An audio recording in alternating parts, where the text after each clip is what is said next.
خبر شامل کرتے ہیں میرپور آزاد کشمیر سے۔ زلزلہ متاثرہ روڈ کھڑی شریف تا جاتلا نہر کنارے روڈ کا افتتاح گزشتہ دنوں وزیر حکومت چودھری رخسار احمد نے کیا اور روڈ کا 81 کروڑ کا ٹھیکہ 7 اسٹار کمپنی کو دیا گیا۔ 7 اسٹار کمپنی نے نہر کنارے سے ہی مٹی اٹھا کر روڈ پر ڈالنا شروع کر دی، جس کی وجہ سے روڈ سے ملحقہ آبادی اور مسافروں کو شدید مشکلات درپیش ہیں۔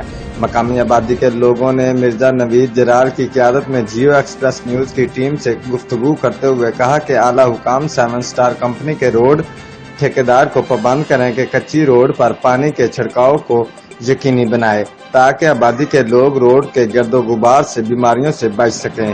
رپورٹ راجہ شوکت، تحصیل reporter, Geo Express News, Mirpur Azad Kashmir.